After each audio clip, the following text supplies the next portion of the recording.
Shalom Israel, grace and blessings from God the Father of our Lord Jesus Christ be unto you. All praise to the Most High. We made it another week learning the Word. So with that, y'all see the title of this week. It's pretty much the same theme that we've been talking about over the past few weeks, which is, endurance and the condition of the battle. We're just getting specifically into Job. So let me go ahead and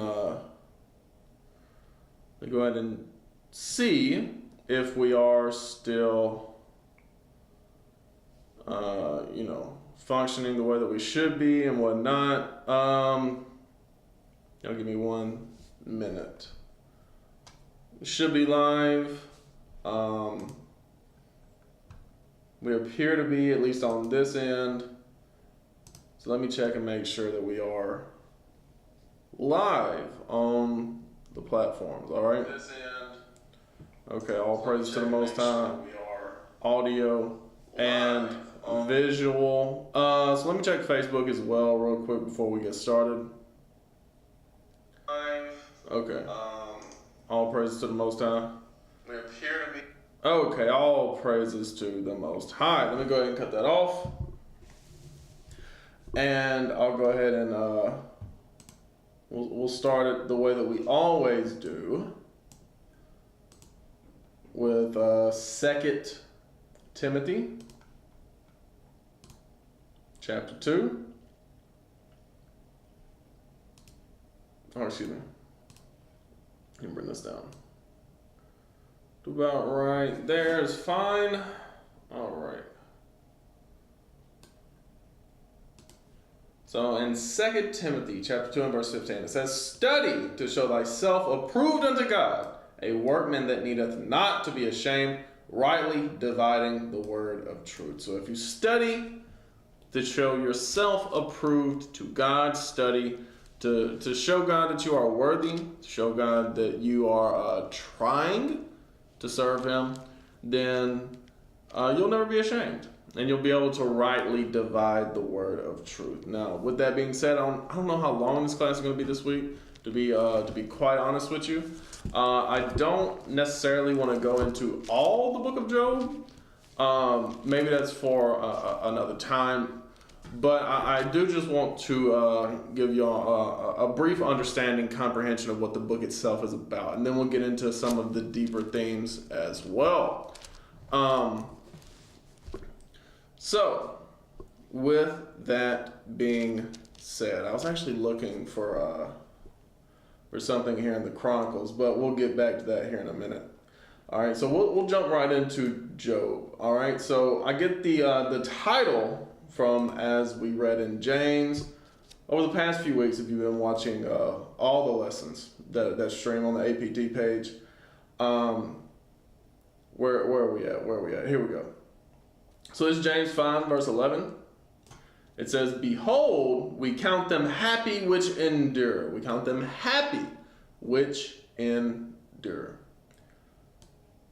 "You have heard of the patience of Job, and have seen the end of the Lord, that the Lord is very pitiful," meaning full of pity, and of tender mercy. All right, so maybe you have not seen or rather heard of the patience of Job and seen the end of the Lord. So that's what we're going to get into this week. All right, we're going to get into Job and what happens in the book of Job, because the whole book of Job is about the condition of the battle, as we've been talking about over the past few weeks. It's about endurance. It's about when things get hard, when things get rough. It's about enduring your trials and tribulations. That's what the book of Job is about. All right, so a little backstory on Job. So basically, how the book of Job is structured, and we're going to go ahead and read pretty much all of chapter 1, all of chapter 2, and then we'll get into some of the elements of the book of Job. It's pretty much structured as in the first chapter and the second chapter is the history of what happens to Job.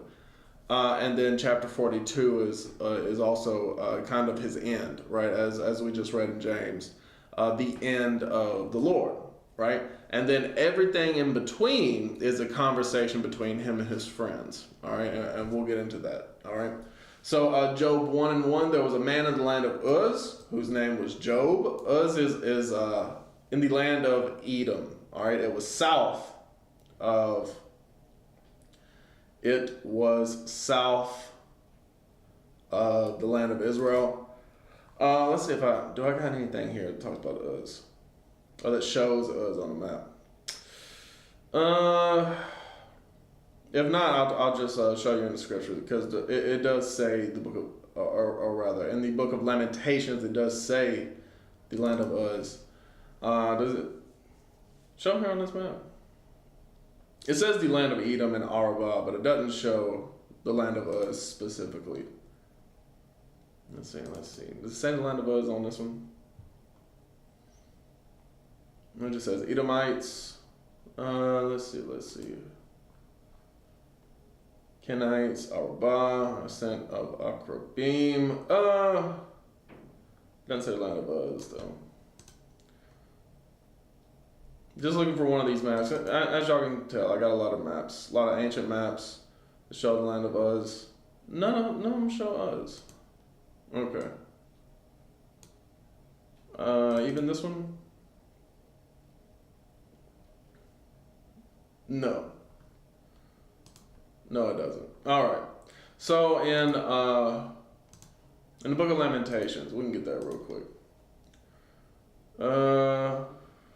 In the book of Lamentations, chapter 4, it says, where is it at? Okay, so it says, "Rejoice and be glad, O daughter of Edom, that dwellest in the land of Uz." So the land of Uz is in the land of Edom. It was south of Israel. "The cup also shall pass through unto thee. Thou shalt be drunk, and thou shalt make thyself naked." All right, so we're not necessarily going into that prophecy specifically. I just wanted to show that the land of Uz is pretty much the same as the land of Edom. All right, south of Israel, whose name was Job. There was a man in that land, and that man was perfect and upright, and one that feared God and eschewed evil, right? So Job was a perfect and upright man, all right? Job was perfect, all right? A lot of people get tripped up on that, especially in Christianity. They say, no man's perfect. Job was perfect, all right? He was perfect and upright, all right? "And there were born unto him 7 sons and 3 daughters. His substance also was 7,000 sheep and 3,000 camels, 500 yoke of oxen, 500 she-asses, and a very great household, so that this man was the greatest of all the men of the East." Right? So he was one of the top tier men in the East, all right? One of the richest men in the East.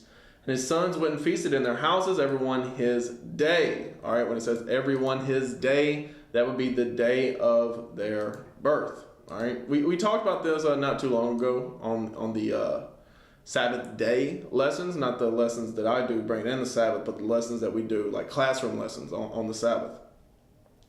But in Job 3, he says, "After this, Job opened his mouth and cursed his day. And Job spake and said, Let the day perish wherein I was born." Right, so when the Bible says his day, it's referring to the birthday.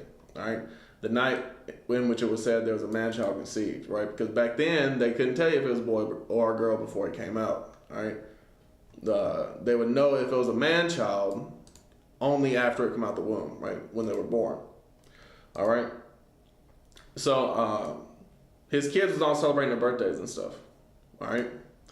So his sons went and feasted in their houses, everyone his day, right? Every one of his children celebrated their birthdays, and sent and called for their 3 sisters to eat and to drink with them. And it was so, when the days of their feasting were gone about, that Job sent and sanctified them, and rose up early in the morning, and offered burnt offerings, according to the number of them all. For Job said, "It may be that my sons have sinned and cursed God in their hearts."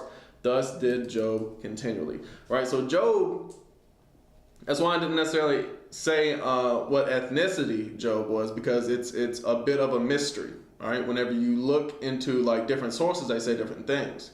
All right, but with this right here, let me look for this right here.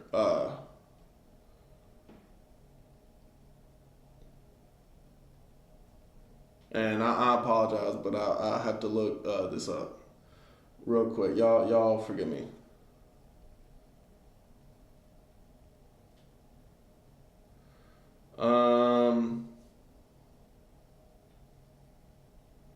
Y'all give me 1 second. All right, so let's see if this is the right one that I'm looking for. In Deuteronomy 18. No, that ain't it.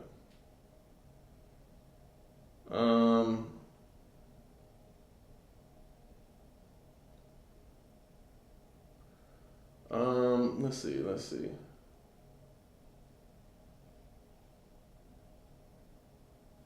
Yeah, so this says that the Levites would be offering the sacrifices. But there's one specifically I was looking for that says that only the Levites can offer sacrifices according to the law. Y'all forgive me. I'm looking for this one specifically. Let's see.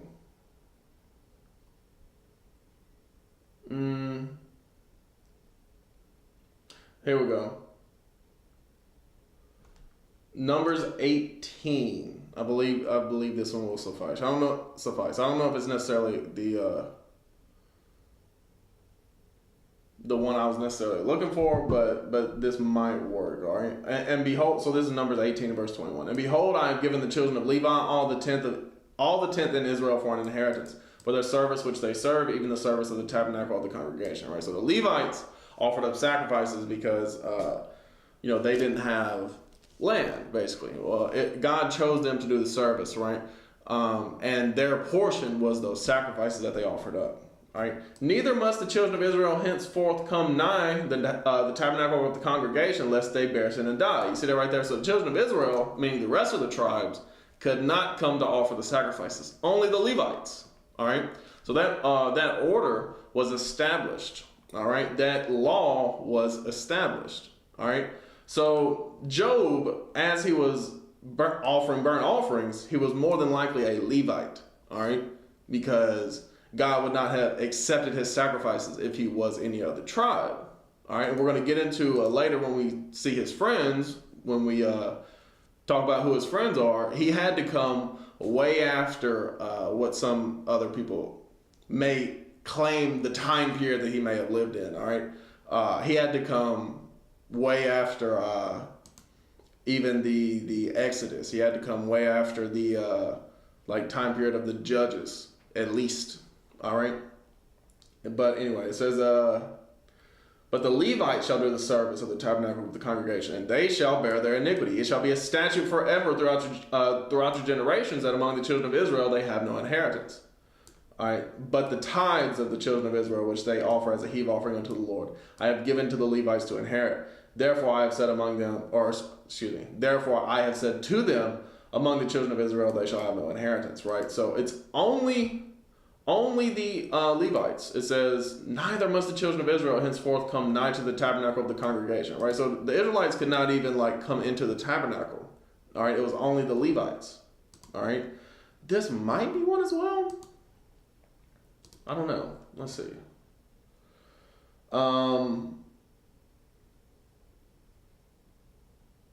Starting with Leviticus 17 and verse 1.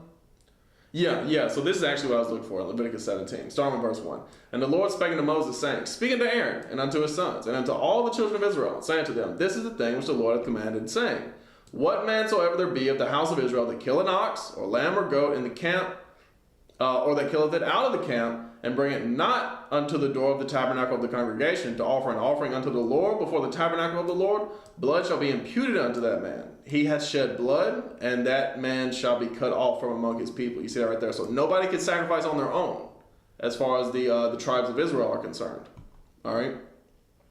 To the end that the children of Israel may bring their sacrifices which they offer in the open field, even that they may bring them unto the Lord, unto the door of the tabernacle of the congregation, unto the priest. So it was only the priest. It was only the Levite priest who God accepted their sacrifices from the time of the Exodus on forward. Now, you go to the forefathers of the Israelites and God accepted theirs, right? Like Abraham, God accepted his sacrifice that he offered. Or like Isaac or Jacob, right? Because the Levites ended up coming out of them.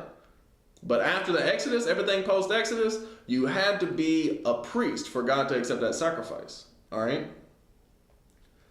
and offer them for peace offerings unto the Lord. And the priest shall sprinkle the blood upon the altar of the Lord at the door of the tabernacle of the congregation, and burn the fat for a sweet savor unto the Lord. They shall no more offer their sacrifices unto devils, after whom they have gone whoring. This shall be a statute forever unto them throughout their generations. And thou shalt say unto them, whatsoever man there be of the house of Israel, or of the strangers which sojourn among you, that offereth a burnt offering or a sacrifice, and bring it not unto the door of the tabernacle of the congregation to offer it unto the Lord, even that man shall be cut off from among his people. You see it right there. So if you went in and did it on your own, offered up sacrifices on your own, God was not accepting that. Whereas with Job, God accepted his sacrifices, and therefore Job must have been a priest. Or it makes sense, right? It stands to reason that Job must be a priest, all right?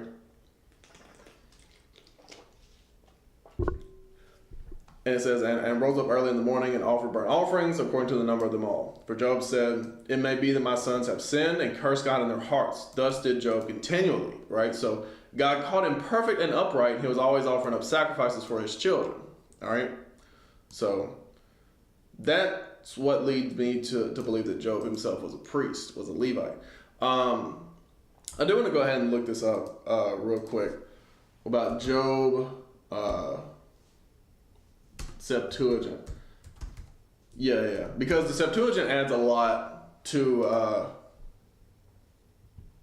the end of Job. Yeah. So in Job 42, I'm gonna skip ahead just because we're talking about like who Job is as far as like who he descends from, his tribe, his lineage. In Job 42, look at here in the Bible, it says, so Job died being old and full of days, right? So that's where it ends in the Bible. That's where it ends in most translations, and pretty much every translation, that's where it ends. When you look at like NIV, that's where it ends. And so Job died an old man full of years. NLT, then he died an old man who had lived a long, full life. ESV, and Job died an old man full of days, right? So it's the same thing pretty much across the board in every translation, in every English translation. But then when you go to the Septuagint, it says, and Job died an old man and full of days. And it is written that he will rise again with those whom the Lord raises up. This man is described in the Syriac book, living in the land of houses on the borders of Idumea and Arabia. And his name was Jobab, and having taken an Arabian wife, he begot a son. His name was Enon. He himself was the son of the father Zareh, one of the sons of Esau, and his mother Basora, so that he was the fifth from Abram. And these were the kings who reigned in Edom, which country he also ruled over. First Balak, the son of Beor, and the name of his city was Dinaba. But after Balak, Jobab, who is called Job. And after him, Asam, who was governor out of the country of Thaman. And after him, Adad, the son of Barad, who destroyed Madian in the plain of Moab.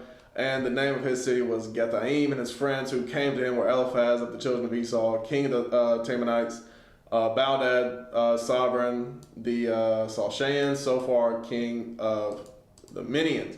Right, so you see how they just added all that to what the Bible, it's a short little line, right? This is what's in the Bible, this right here, and then all this is added. All that was added later, all right? Now it was a Edomite named Jobab. So that is true. But all the rest of that, connecting that with Job that's in the Bible, that's all added. That's not biblical. All right, it's all added in the Septuagint. So in Genesis 36, the kings in Edom. We're going to talk about the kings in Edom. Here we go. Yeah, so this is where it got all that from. And these are the kings that reigned in the land of Edom before there reigned any king over the children of Israel. It says, and Bala, the son of Beor, reigned in Edom. And the name of his city was Dinaba, and Bala died, and Jobab, the son of Zerah of Basra, reigned in his stead. All right, so that's the Jobab it's making reference to, but that's not the same as Job in the Bible. All right, it's completely different time periods as well. Said Bala, the son of Beor. I'm sure that that might be after. That might be after all these dukes that it's talking about. Yeah. But it says that this was before there reigned any king over the children of Israel. More than likely, it was while the children of Israel were still in Egypt. Very, very possible. Very possible. We don't see the direct lineage of Beor anywhere. It just says he came from Dinaba, right? It's hard to say. Hard to say as far as when that actually was. It's pretty easy to say that that's not the same Job that's in the Bible. Or Jobab, I should say, is not Job, right? Because they're both in the Bible, technically. But it's not the book of... Job was not based on Joab, or Jobab, rather. I mean, you could just as easily say, when it comes to...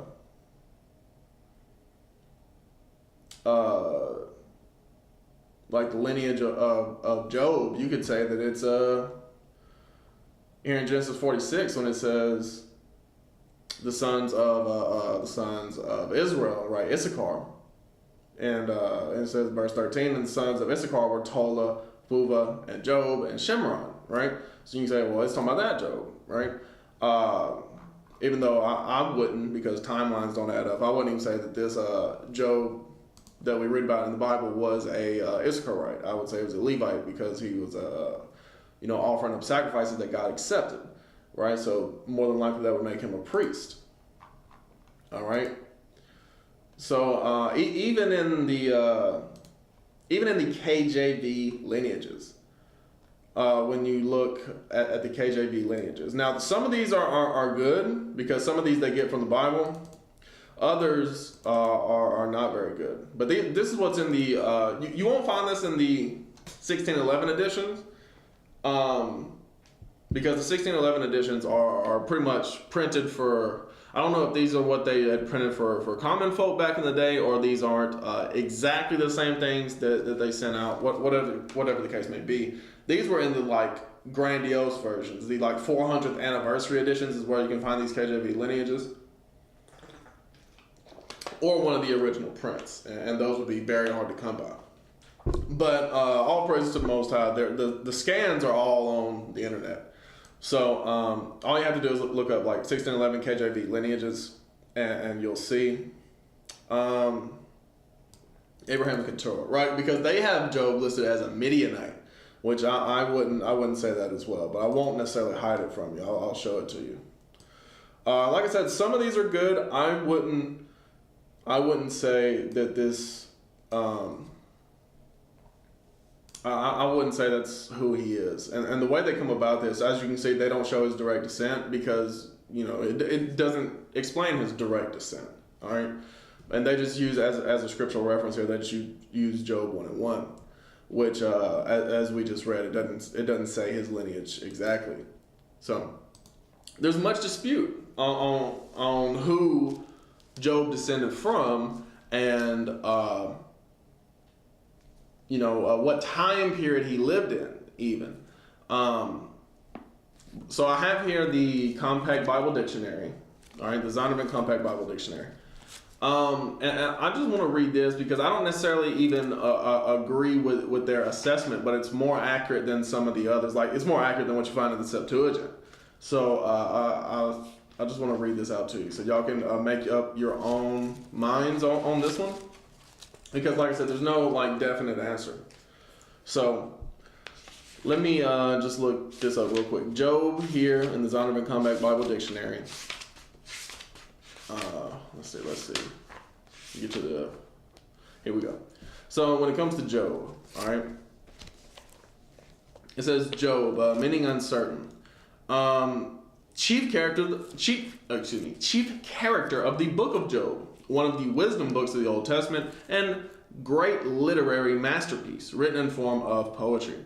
Author unknown and date unknown, but many scholars favor the Solomonic age. All right, so the age when Solomon was ruling over the people. It would make sense if that Job was a very rich Israelite living during the time when the Israelites were at their richest. So it makes sense. So if you want to believe that, you can believe that. That's fine. It says, deals with justice of God and his dealings with human beings. I don't necessarily want to read all this, but yeah. So it just goes on to outline the sort of structure of the book of Job. But I'm going to jump down to the next paragraph after it talks about the structure of the book of Job, because we're about to get into that here shortly. It says the book of Job identifies the way of the covenant with the way of wisdom.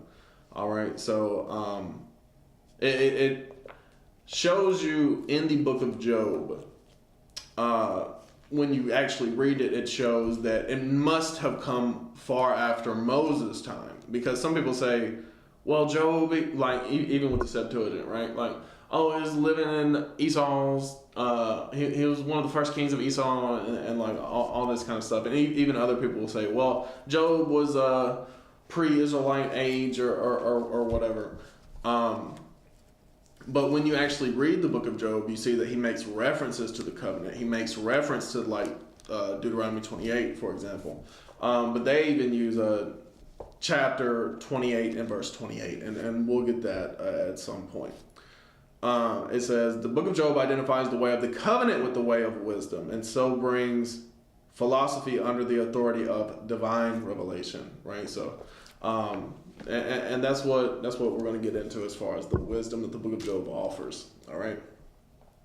But that's enough on Job and where he comes from, right? That's a little background on him. I wouldn't even necessarily say the Solomonic age necessarily. I would say a little bit before that, probably in the age of the Judges, because there was time period. That's a long time period that's unaccounted for in the scriptures. And it's not that it's completely unaccounted for. It talks about, different people that came in and out and certain particular stories, and obviously the judges themselves. But it doesn't talk about like all the citizens and what they were doing. And even talks about like during the book of Ruth, all that takes place during the time period of the judges, right? When there was like a famine in the land of Israel and people left the land of Israel.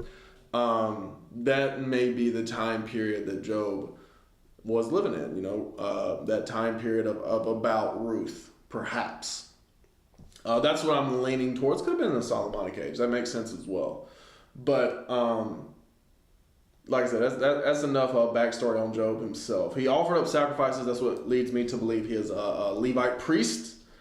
But it doesn't explicitly state that. All right. However, now we're getting into the intriguing part of the book of Job. It says, now there was a day when the sons of God came to present themselves before the Lord. All right, these sons of God are the angels. All right, and Satan came also among them. Right, so Satan is in the council in heaven. All right, he is in the heavens with the Most High. The Most High did not cast out Satan, the spiritual demon. All right, that is all metaphor when you read about that in Revelation. And the Lord said unto Satan, whence comest thou? Where are you coming from, Satan? Then Satan answered the Lord and said, from going to and fro on the earth and from walking up and down in it, as Peter described he would be. All right? That's obviously after Peter read this, and he got an understanding from the Old Testament writings. And the Lord said unto Satan, hast thou considered my servant Job, that there is none like him in the earth, a perfect and an upright man, one that feareth God and escheweth evil, right? So this is the relationship that the Father has with Satan, all right? This is the relationship that God has with Satan. He said, hey, look, I know you're busy, but take a look at Job, right? Tempt him. Try him, because he is perfect, all right? He will eschew evil. He will stand his trials, all right? Then Satan answered the Lord and said, that Job fear God for naught, right? So Satan is like, I bet he won't. I bet I can get him. Hast not thou made a hedge about him and about his house and about all that he hath on every side? Thou hast blessed the work of his hands, and his substance is increased in the land.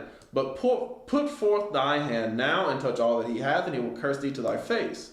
And the Lord said unto Satan, behold, all that he hath is in thy power, only upon himself, but not forth thy hand. So Satan went forth from the presence of the Lord, right? So God give him the authority to do that, to take away all his material possessions.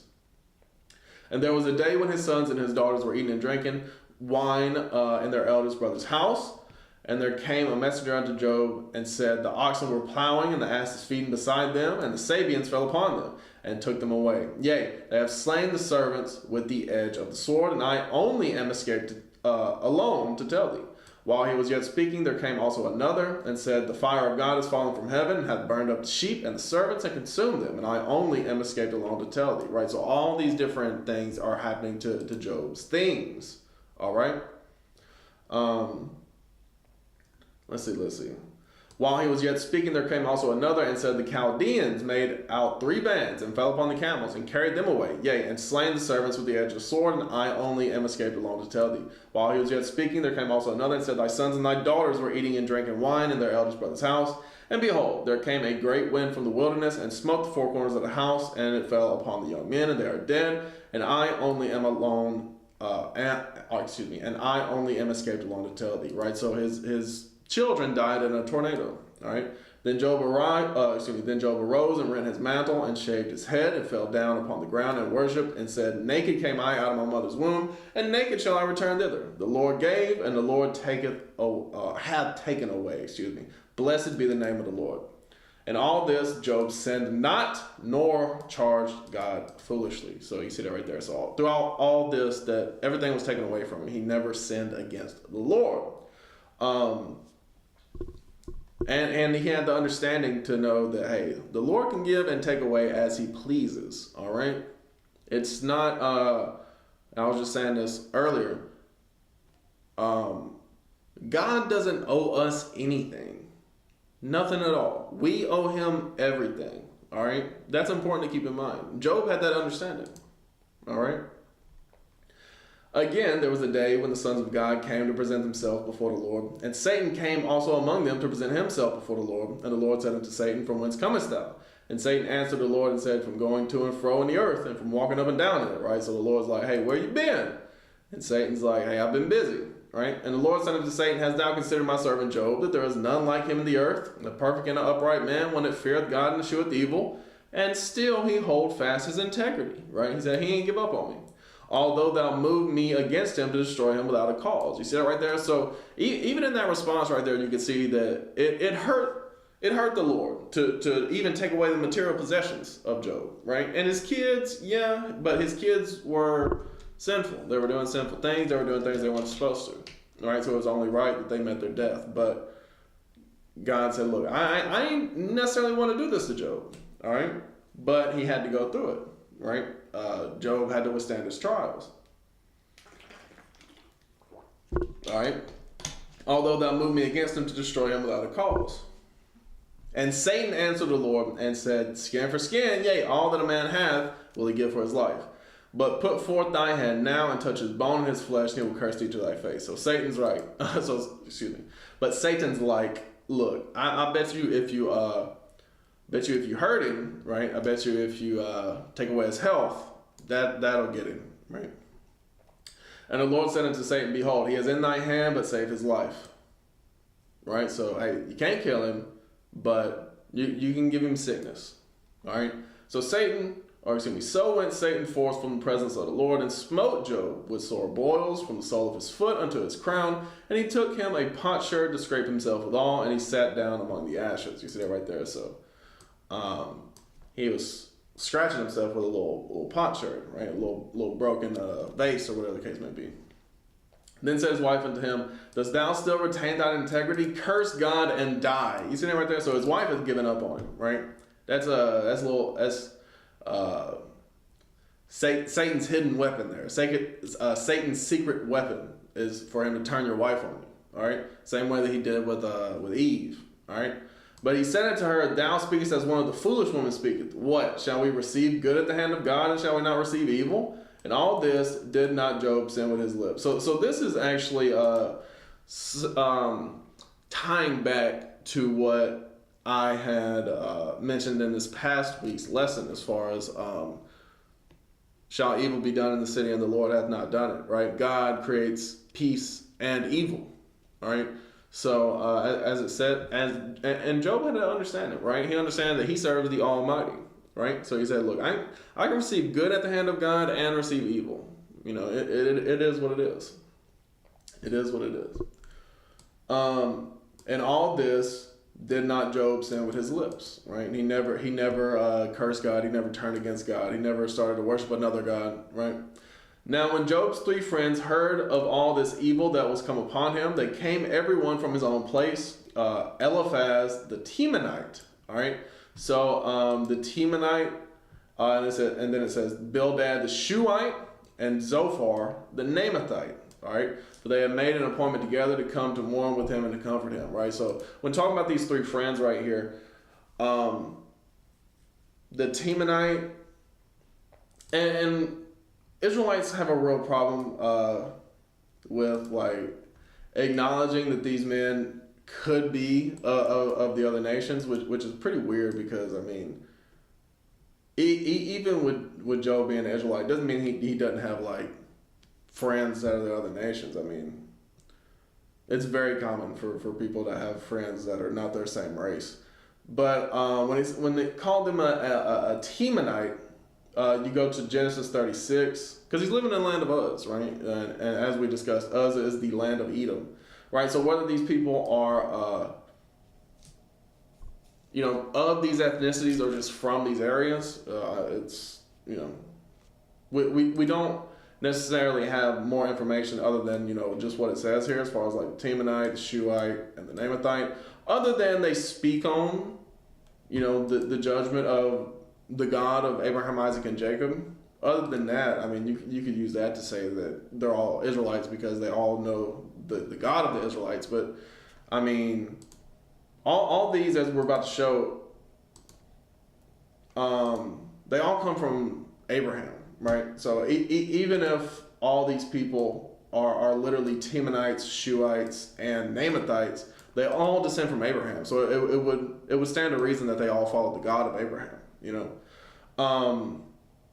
But anyway, when it says Temanite, it said these are this is Genesis 36:10. These are the names of Esau's sons. Eliphaz, it mentions first, and then it says, and the sons of Eliphaz were Teman, right? So Temanite would be from Teman or from the land of Teman, all right? And then it goes on to mention the Shuhite. So in Genesis 25, when it talks about the Shuhite, in Genesis 25, when it says, then again, Abraham took a wife, and her name was Keturah, right? So after Sarah died, Abraham took a different wife named Keturah.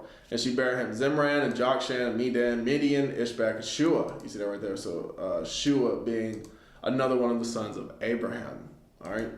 And when it says Zophar the Naamathite, when it talks about Naamathites, there's no person named Namath in the Bible, or even Naamah like this, or at least a man named Naamah. But when it talks about the Naamathite, it's a city. It's a city. In the book of Joshua 15, I'm pretty sure it talks about Naamah. I may, okay, yeah, I got it written out here to the side. In Joshua 15 and, I have 41 written, but I want to get the context too, just to show what this is talking about here. In verse 20 in Joshua 15, it says, this is the inheritance of the tribe of the children of Judah, according to their families. So, jumping down, and then it goes on to say, and the uttermost cities of the tribe of the children of Judah toward the coast of Edom southward. So Judah actually, and when you look at the tribal maps as I was showing earlier, Judah is actually right there among the land of Edom. All right, those are the borders of the land of Judah. As you can see, Edomites are down here, and Judah is right over here. It's right next to each other, basically. This map will highlight it a little clearer. I wanted to show the other map just because that map shows how the land is. This you might actually think there's some borders going on, but at that time there was no like walls or anything, except in specific cities or around specific cities. Like it all bled together. The cities of Judah with the cities of Edom, right, and the land of Uz, right. So jumping down to verse 41, when it talks about Zophar was a Naamathite, it says in Gederoth, Beth Dagon, and Naamah. That means he comes from the city of Naamah. If he's a Naamathite, he comes from Naamah. And Makkedah, 16 cities with their villages, right? So with Zophar being a Judite from Naamah, You could say that these were Israelites from these areas, I guess, but that's a bit of a stretch because it doesn't say that specifically. It's just as easy to say that these were, Bildad was descended from Shua, and that Eliphaz was descended from Teman. All right, Israelite having non-Israelite friends is not so uncommon even back then. All right. But his friends come to quote unquote comfort him, and they're not good comforters. Let me just go ahead and say that. All right. It says, and when they lifted up their eyes afar off and knew him not, right? They didn't even recognize him. He was so sick and covered with boils, and he just did not look great.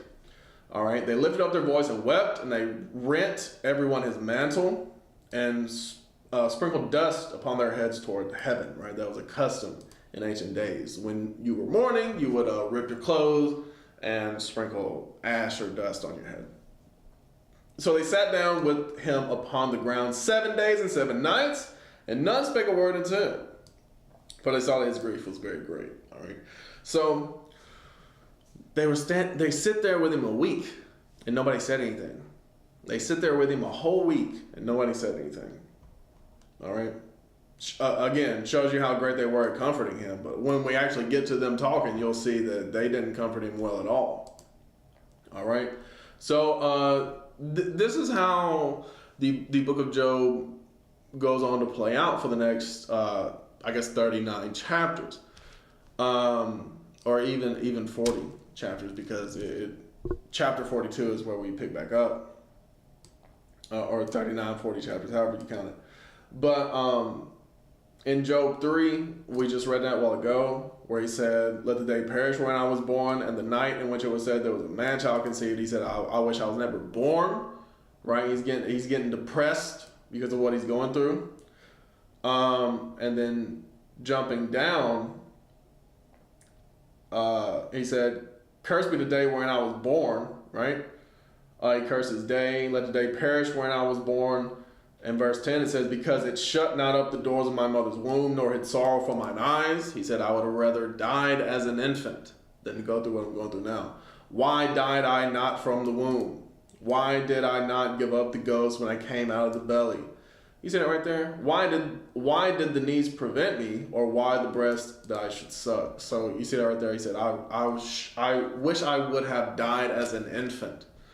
That's how depressed he's getting. All right. So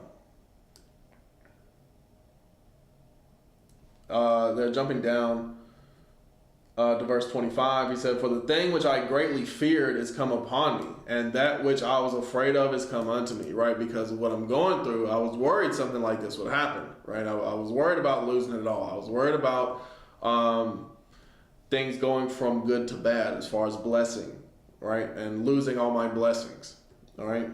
I was not in safety, neither had I rest, neither was I quiet, yet trouble came. You see that right there? So he said, look, I didn't necessarily like worry myself to death and lose everything because of that, but yet trouble came anyway, right? So this is how his friends respond. All right, first is Eliphaz to respond. He said, then Eliphaz the Temanite answered and said, if we essay to commune with thee, wilt thou be grieved? But who can withhold himself from speaking? You see that right there? So they're like, look, we let you say your piece, and we're not just going to sit back and listen to what you have to say without responding. He said, behold, thou hast instructed many, and thou hast strengthened the weak hands. Thy words have upholden him that was falling, right? You've been an elder to the community, right? You've been helping people. And thou hast strengthened the feeble knees. But now it has come upon thee, and thou faintest. It touched thee, and thou art troubled. You see that right there? So he said, look, you've come for people when they've been down before. But now when you're going through it, now it's different. How is it different? Is not this thy fear, thy confidence, thy hope, and the uprightness of thy ways? Remember, I pray thee, whoever perished being innocent, or where were the righteous cut off? You see that right there? So Eliphaz is saying, you must have done something for God to be so mad at you. Right now, he's accusing him of something that he has no proof of. And that kind of goes on back and forth.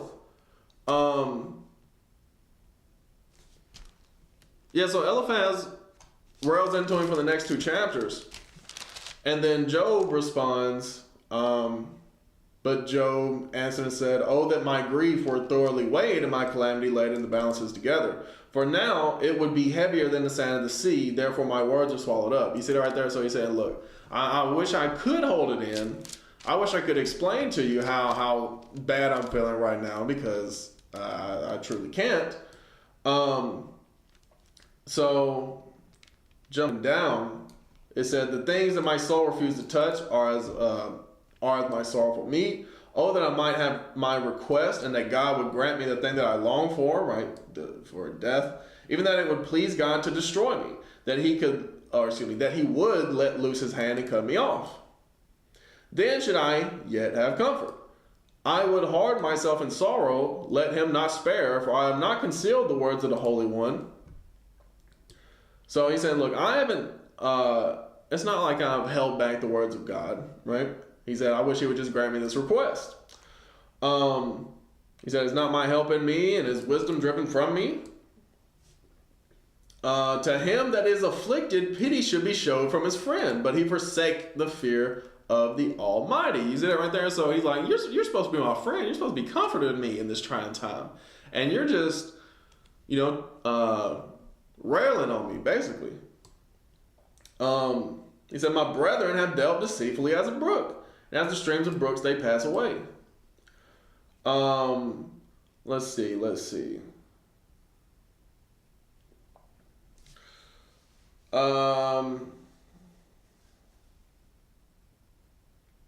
He said, "For now ye are nothing, ye see my casting down and are afraid. Did I say, bring unto me, or give me a reward of your substance? Or give a reward for me of your substance? Or deliver me from the enemy's hand, or redeem me from the hand of the mighty? Teach me, and I will hold my tongue, and cause me to understand wherein I've erred." And he said, "Show me my sin. What did I do? You're accusing me of this, but what did I do?" All right? "How forcible are right words, but what doth your arguing reprove?" He's saying, like, what are you correcting? Like, you're rebuking me, but what did I do? All right? So, hold on. This is Job 7. Bildad responds in 8. In Job 8. "Then answered Bildad to Shuai and said, How long wilt thou speak these things? Or how long shall the words of thy mouth be like a strong wind? Doth God pervert judgment? Or doth the Almighty pervert justice? If thy children have sinned against him, and he have cast them away for them, and he have cast them away for their transgression, if thou wouldst seek unto God betimes and make thy supplication to the Almighty, if thou were pure and upright, surely now he would awake for thee, and make the habitation of thy righteousness prosperous." You see that right there? So Bildad is on the same side as Teman here, or rather I should say Eliphaz here, the Temanite, saying, look, if you would have done what you were supposed to, God would not be putting you through this the way that he is, right? Of course, their understanding is not where it needs to be concerning, sometimes people just go through things, It's not always their fault. A lot of times it is. Most of the time it is, especially in this world, in this life, when you have, in this modern age, you have everybody sinning all the time. That's the result of most of everything that everybody goes through. But sometimes people just go through things. And of course, they're not willing to hear that out. They would rather, rebuke him than comfort him. All right? Even though what he needs right now is comfort. All right? So that's how Bildad responds. And then Job, of course, the only one pleading his case against his friends here. Then Job answered and said, "I know it is so of a truth, but how should man be just with God?" You see that right there? So he's like, look, I'm not fighting against God, and how can I even make my case to him, right? Because God is so much greater than man, right? If he will contend with him, he cannot answer him one of 1,000. He is wise in heart and mighty in strength. Who hath hardened himself against him and hath prospered? Which removed the mountains and they know not, which overturned them in his anger, right? So God is so mighty. What can you even say against him? And he said, look, I'm not trying to say anything against him. All right. It says, if God will not withdraw his anger, the proud helpers do stoop under him. How much less shall I answer him and choose out my words to reason with him? You see it right there. So he's like, I'm not even really trying to make my complaint against God. y'all are saying that, I'm fighting against God. That's not even what I'm doing. He said, if I speak of strength, lo, he is strong. And if of judgment, who shall set me a time to plead? If I justify myself, my own mouth shall condemn me. If I say I am perfect, it shall also prove me perverse. You see that right there? So he said, look, I can't boast of my own works, right? Because then that would be pride and that would be a sin. Though I were perfect, yet would I not know my soul. I would despise my life. You see that right there? So he said that would end up being death to me. This is one thing, therefore I said it, he destroyed the perfect and the wicked. You see that right there? So he said, look, even if I was to proclaim perfection, which the scripture tell you straight up, like from Job 1:1, that Job was perfect. So he wouldn't even be incorrect in saying that he was, but he said, if I say that I am, I condemn myself, right?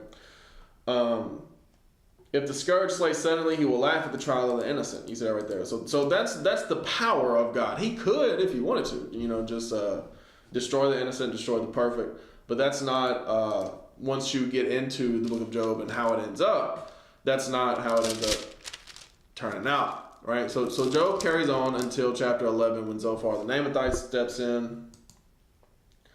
In Job 11, then answered Zophar the Naamathite and said, should not the multitude of words be answered? And should a man full of talk be justified? Right? So he said, you went on and on and on. Surely there's some sin somewhere in there. Right? Should thy lies make men hold their peace? Right? So he's straight up calling Job a liar. When thou mockest, shall no man make thee ashamed? For thou hast said, my doctrine is pure, and I am clean in thine eyes. But oh, that God would speak and open his lips against thee. You see it right there. So they're saying, look, yeah, we can't say what you've done, but God knows what you've done. And you're a liar, Job. You said you're clean and pure, but you're a liar, right? Then Job goes on to say, in chapter 12, he responds to Zophar. You got his three friends that are supposed to be there to comfort him are railing against him, attacking him, rebuking him without a cause. And Job's having to respond and argue with these three men. Job 12:1, and Job answered and said, no doubt, but ye are the people, and wisdom shall die with you. But I have understanding as well as you. I am not inferior to you. Yea, who knoweth not such things as these? You see that right there? So he's like, look, I'm not disagreeing with any other point you're making about how wonderful and just the Almighty is. But y'all are displacing your rebuke, right? I am as one mocked of his neighbor who called upon God and he answered him. The just upright man is laughed to scorn. He that is ready to slip with his feet is as a lamp despised in the thought of him that is at ease. The tabernacles of robbers prosper, and they that provoke God are secure, and to whose hand God bring abundantly. Right? So he's saying, look, there are plenty of bad people out here who prosper. Right, and you even read about this in Ecclesiastes, right? All is vanity, because you have evil people and wicked people who, it seems, receive blessing, and you have righteous people who, it seems, receive nothing, right? Or even cursing. It says, but ask now the beasts, and they shall tell thee, and the fowls of the air, and they shall tell thee, or speak to the earth, and they shall teach thee, and the fishes of the sea shall declare unto thee, who knoweth not in all these that the hand of the Lord hath wrought this? You see that right there. So the Lord is in all these things. The Most High has, as the wisdom of Solomon say, there's wisdom in all his creation. All right. In whose hand is the soul of every living thing and the breath of all mankind. All right. So from there, Job continues for the next few chapters. Then Eliphaz responds, and it kind of just goes back and forth like this. And I'm trying to wrap it up, but this conversation goes back and forth. And I do just want to point out that when you read the book of Job, like when you're reading it, don't just dismiss all the words of Eliphaz because he's kind of misplaced his rebuke. Don't disregard Zophar and Bildad and things that they say and say, well, I can only listen to Job. As we just read here, Job said, look, I'm paraphrasing. Job said, look, I'm not disputing your points that you're making here, right? Even as he says here, who knoweth not such things as these, right? He's saying, like, y'all are correct in what you're saying about God and his power and his wisdom, right? So when you read the book of Job, take that into consideration. That Zophar and Eliphaz and Bildad, they're correct in what they're saying, right? They're true. Those are true statements that they're saying.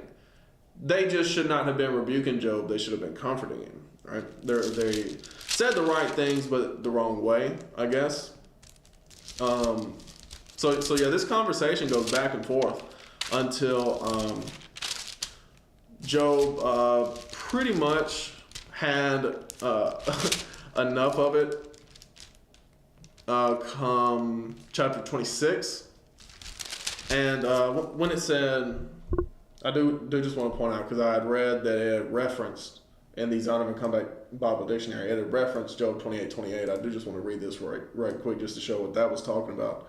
In Job 28:28, it said, and unto man he said, behold, the fear of the Lord, that is wisdom, and to depart from evil is understanding, right? So that's making reference to the covenant. And through the whole book of Job, when they're saying, look, Job, or rather that God only afflicts those who turn against him, right? They got all that from the curses of Deuteronomy 28, all right, from the law itself, right? So that lets you know that it's at least post Moses when all this is occurring. That's why I say Judges. You may even say the Solomonic age, like the scholars throughout the Zondervan.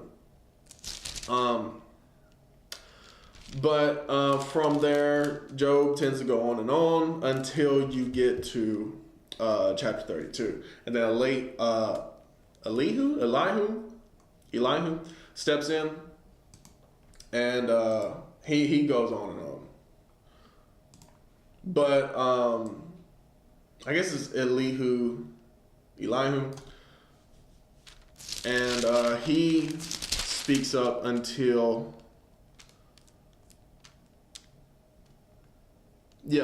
He speaks on through chapter 37, and we'll get that after I read this right here. So it says, so these three men ceased to answer Job because he was righteous in his own eyes. Then was kindled the wrath of Elihu, the son of Barachel, the Buzite. Right, when it comes to Buz, B-U-Z, I believe that's another one of the children of Keturah. Another one of the sons of Abraham through Keturah. Did it say Buz here? B-U-Z? No. So I'm unfamiliar with the Buzite. Let's see. Zimran, Joshua, Midian. Yeah, so I'm familiar with the B-U-Z-ite. I don't know if it's ever. Let's see. I usually don't necessarily go to the Strongs. It does say the clan of Ram. That's right. Of the kindred of Ram. I missed that entirely. So that's what I was looking for earlier. And let's see if it's in 1 Chronicles 3. The Buzite of the kindred of Ram, because I know it's in the Chronicles when it talks about Ram. Maybe in chapter 4, but I thought it was in 4, but I didn't see it in 4. And see, these are all the sons of David, so might be in chapter 5. Let's see. Y'all forgive me. Like I said, I was looking for this earlier. I didn't see it. I remember reading it, but I forget exactly where it was. But it was in the Chronicles. And these are the descendants of Judah. I could have swore Ram was here in the descendants of Judah. Again, y'all forgive me. And then it goes on to say Simeon. I'll have to, again, y'all forgive me. I don't like necessarily looking it up, but when you look for something you can't find it, sometimes you just gotta look it up. Yeah, because you don't read anything about Ram until you get to the Chronicles, unless of course you're talking about like a literal ram. You read about Aram, which is the forefather of Syria, and Amram, which is the dad of Moses and Aaron, but not Ram until you get to I want to say Chronicles.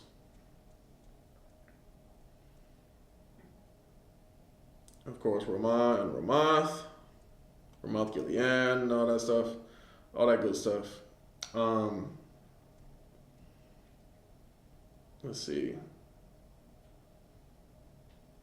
Chronicles 2. How did I miss that? So this is the lineage of the kings. Now the descendants of Judah. Yeah.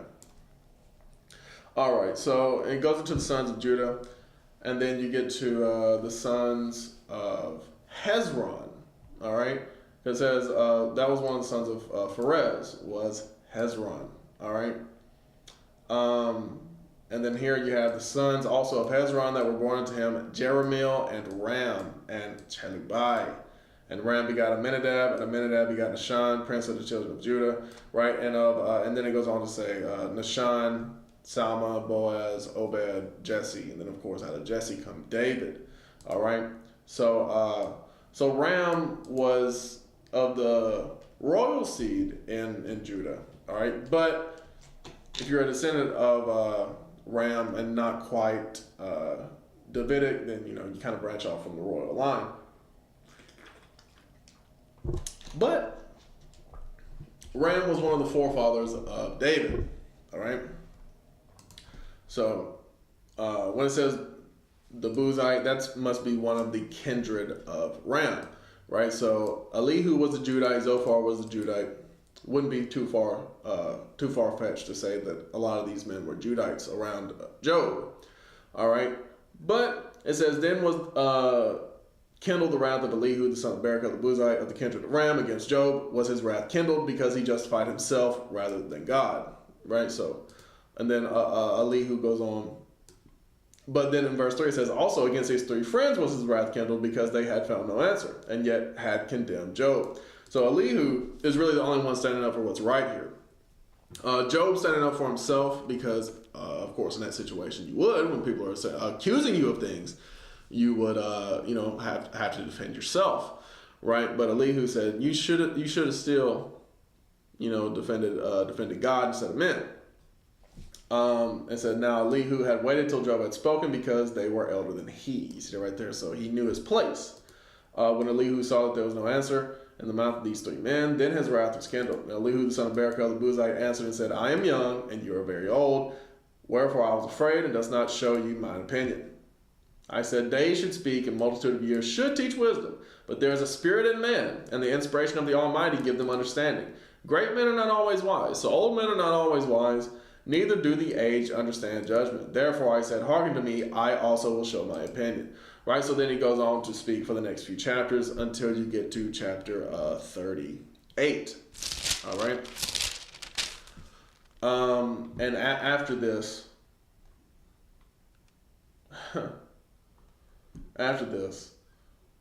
in chapter 38, it says, then the Lord answered Job out of the whirlwind and said, who is this that darkeneth counsel by words without knowledge? So God shows up, right? He shows up in a chariot and he starts speaking.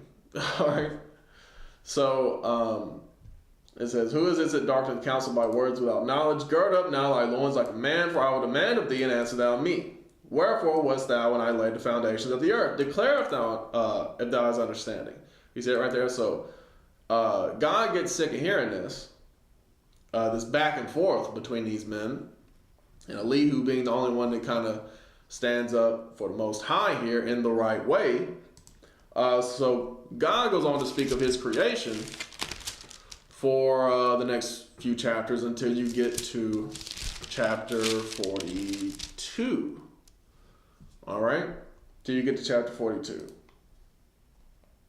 Then Job answered the Lord and said, I know that thou can do everything, and that no thought can be withholden from thee. Who is he that hideth counsel without knowledge? Therefore have I uttered that I understood not, things too wonderful for me which I knew not. You see that right there? So Job is like, hey, I said that I don't understand what the Almighty understand. I said that you're more powerful than me, right? So Job is still kind of defending himself here, but you would in that situation. Here I beseech thee, and I will speak, and I will demand of thee, declare thou unto me. I have heard of thee by the hearing of the ear, but now mine eye seeth thee. You see that right there. So Job said, hey, look, I've heard of the Almighty, I've heard of the Most High, but now I know he's real, right? He showed up. Wherefore I abhor myself and repent in dust and ashes. You see that right there. So he said, look, I shouldn't have spoken out of turn, right? I shouldn't have declared anything against the Almighty. And it was so that after the Lord had spoken these words unto Job, the Lord said to Eliphaz the Temanite, my wrath is kindled against thee and against thy two friends. Right? So Eliphaz, Bildad, and Zophar were in the wrong here. For ye have not spoken of me the thing that is right, as my servant Job hath. You see that right there? So Job was in the right because he did no wrong. And yet his friends were falsely accusing him. All right? Therefore, take unto you now 7 bullocks and 7 rams, and go to my servant Job, and offer up for yourselves a burnt offering. And my servant Job shall pray for you, for him I will accept, for him will I accept, lest I deal with you after your folly, and that ye have not spoken of me the thing which is right, like my servant Job. You see that right there. So he said, look, get your burnt offerings, give them to Job, and tell him to pray for you. All right. Again, another sign that Job is a Levite, because he said, hey, look, get your burnt offerings and get them in line and get Job to pray for you, right? As we read, that was the office of the priest. All right.